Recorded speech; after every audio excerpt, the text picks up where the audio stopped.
Israel is accused of erasing Gaza's crime scene as a rights group makes a stunning and explosive claim. Is crucial war crimes evidence now at risk after Gaza's rubble was allegedly removed before any proper investigation? Millions of tons of debris are said to have disappeared. But what is Benjamin Netanyahu really accused of trying to hide? Were bulldozers sent in before investigators? As Gaza's disappearing rubble triggers a fresh war crimes controversy, are nearly 100 trucks entering Gaza every day not for humanitarian aid, but to allegedly cover up evidence of Palestinian genocide? Could alleged evidence of genocide be buried forever as a rights group raises a global alarm over Gaza? Gaza's ruins are said to be vanishing at an alarming pace, but could key ICC evidence be lost forever? Israel is accused of carrying out a large-scale rubble-clearing operation across Gaza, raising new questions about what may be disappearing from the war-torn enclave. The Euromed Human Rights Monitor has accused Israel of concealing evidence of alleged war crimes through a massive and systematic rubble removal operation. The rights group estimates that at least 10 million tons of rubble have already been removed from Gaza during the ongoing military campaign. The report claims rubble has been cleared from nearly two-thirds of the areas of Gaza that are currently under Israeli military control. Euromed claimed it tracked nearly 100 trucks leaving Gaza every single day, allegedly carrying away large quantities of rubble. The report alleged that the trucks were transporting Gaza's rubble to undisclosed locations inside Israel as well as the occupied West Bank. Around 400 pieces of heavy machinery are reportedly being used to demolish buildings and rapidly clear debris across multiple areas of Gaza. Euromed said the Israeli operation does not appear to be part of any humanitarian rescue, recovery, or post-war reconstruction effort. The rights group's report alleges there is no official record documenting what material has been removed, where it was taken, or how it was handled. The rights group warned the operation could remove, destroy, or alter crucial evidence before forensic experts able to conduct proper investigations. The report said investigators have reportedly not been allowed to inspect, examine, or fully document many of the sites affected by the conflict. The report further claimed that rubble is being crushed before forensic specialists can recover human remains or collect other potential evidence. The report claimed the continuing operation could irreversibly damage or destroy evidence that may be relevant to future ICC war crimes investigations. These claims come after the ICC issued arrest warrants for Benjamin Netanyahu and Yoav Gallant over alleged war crimes and crimes against humanity. The UN, the World Bank, and the European Union estimate that more than 68 million tons of rubble still remain scattered across Gaza. International assessments also estimate that more than 80% of Gaza's buildings and structures have been damaged or completely destroyed during the war.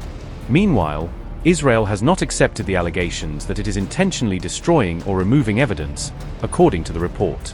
The claims come as New York City's mayor said the ICC's arrest warrant against Benjamin Netanyahu must be taken seriously. Zoran Mamdani said on July 20th that the International Criminal Court's arrest warrant against Benjamin Netanyahu must be taken seriously.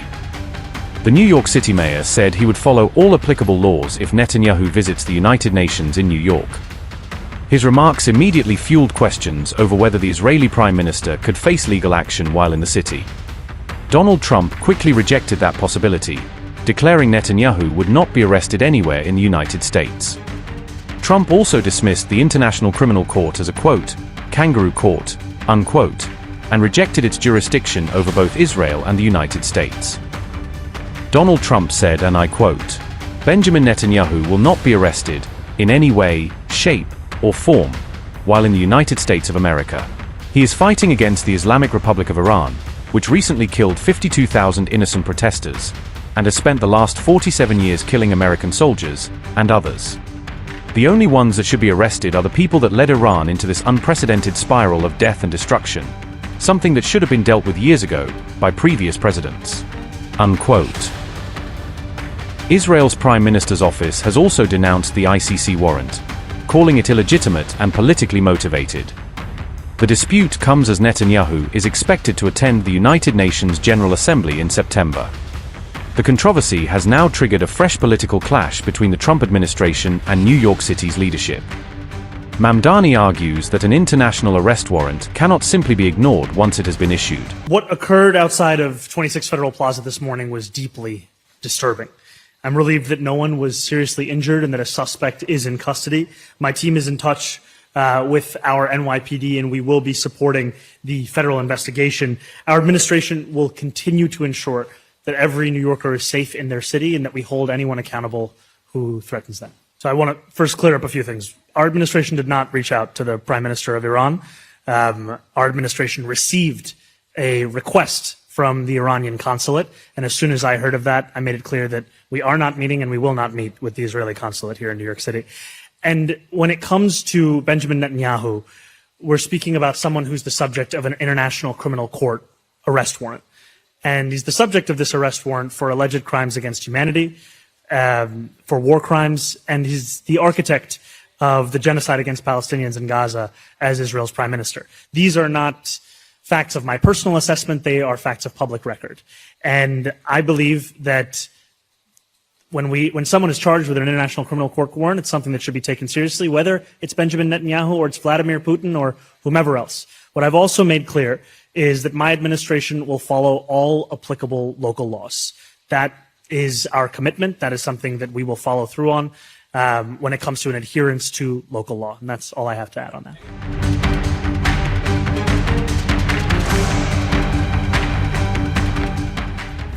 Israel's Prime Minister's office has hit back at New York City Mayor Zoran Mamdani over his comments regarding Benjamin Netanyahu.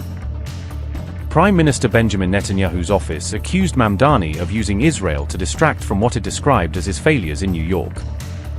The Israeli Prime Minister's office said Mamdani should focus on governing New York instead of targeting the Israeli Prime Minister.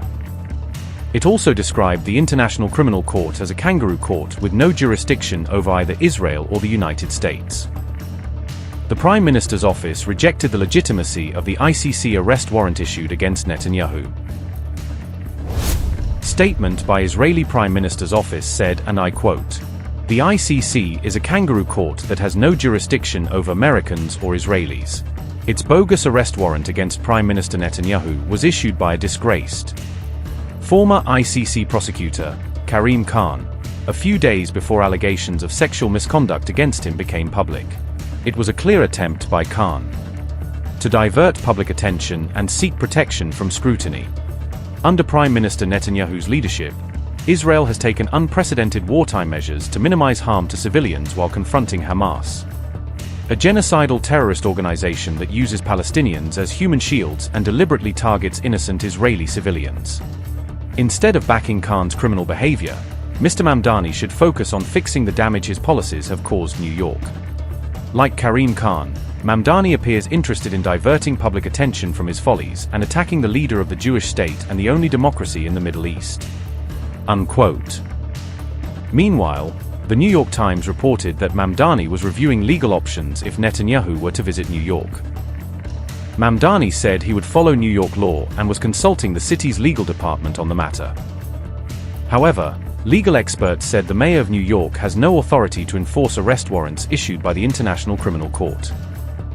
Netanyahu has said he will not be deterred from attending the United Nations General Assembly in September. Upgrade your news experience with the all-new HT app. Download now.